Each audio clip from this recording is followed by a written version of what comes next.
music, which is rhythm and blues. You know, I'm sure that nobody would disagree that is not the foundation of most modern music. Sure.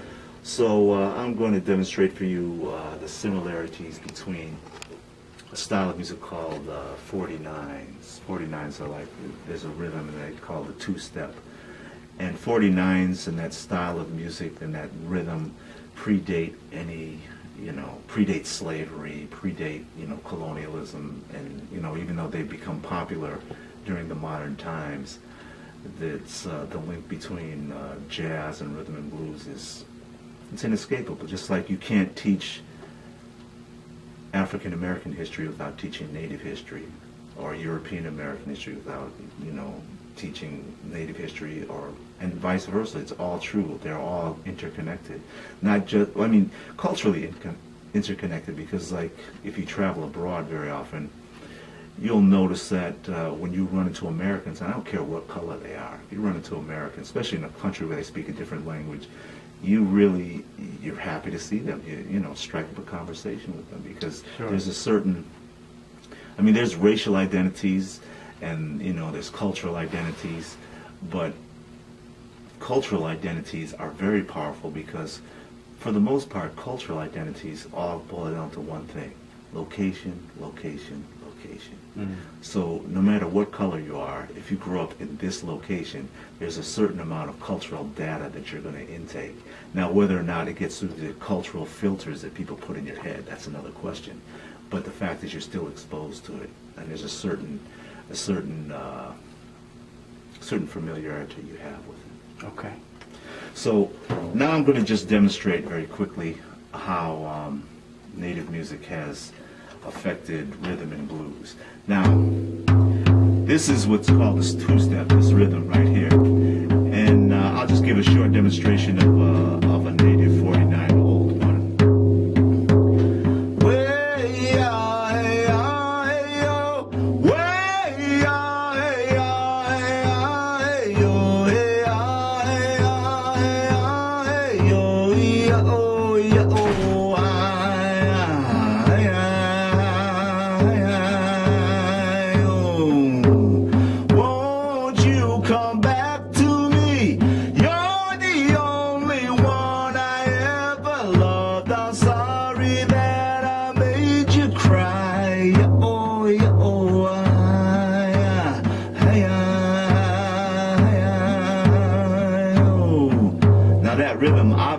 Is old, and the words I was singing, the first words are what we call vocables.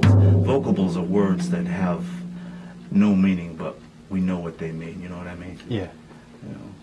Like vocables, like in this holiday season, fa la la la la la la la. We don't know what that means, but we know what it means. But you get the intonation. Yeah. Exactly, and you can hear how English has been incorporated into that music. So the question you asked me earlier, you can't, what influences you, what doesn't. You can't separate them. There's a certain point where you can't separate them, but you sure. Intellectually, though, you can. That's the purpose of intellect, not separate them, but to decode them in, sure. In a proper way, in a positive way. So that same rhythm, if you just speed up the tempo a little bit, it's the same rhythm, but here you are at rhythm and blues. Baby, baby, baby, won't you come along with me? Baby, baby, oh! Baby, baby, baby, baby, baby.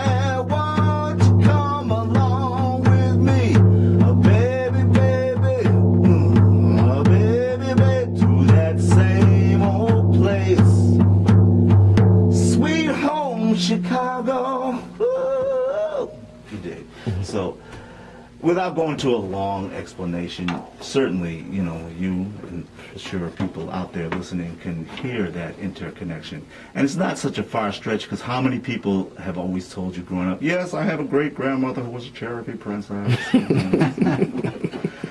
Of course, we laugh about it, and there's a certain hysteria that goes along with it, but there's also a certain amount of truth with that, too, because if your family's been here for over 100 years, the fact is you probably have Native blood, you probably have black blood, too, but people don't want to admit that because it's not as lucrative at this moment.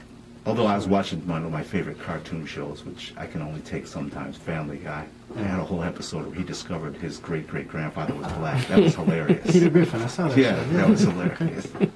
You know, it's funny because this to me sounds just like you're making the connection between rhythm and blues and Native American drumming.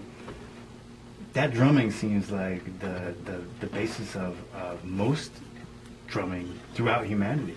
Oh yeah. That you know, from Ireland to India to Africa to Asia, South America. I mean, it seems like this like natural human expression. That's right. The drum is a very natural human expression. I've always thought of it as planet Earth all-stars. That's 75 years. Oh, nice.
Yeah. Woo. Yeah. Woo. Yeah.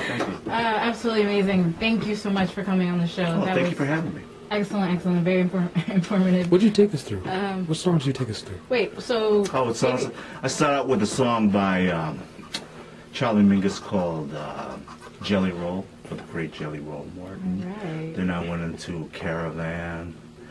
And from Caravan, I also went into a Caravan's cumbia Duke song. Ellington. Yes, Duke Ellington. Yeah. Actually, Juan doing a Tizo. cumbia song in there? Yeah, cumbia song. Ah, Yeah, nice. There we and go. why I did that is because, you know, this hybrid we call jazz, people think, yeah, I mean, rhythm and blues absolutely has a lot to do with it, but cumbia music, music of the Caribbean, that came before rhythm and blues. That's actually the original jazz.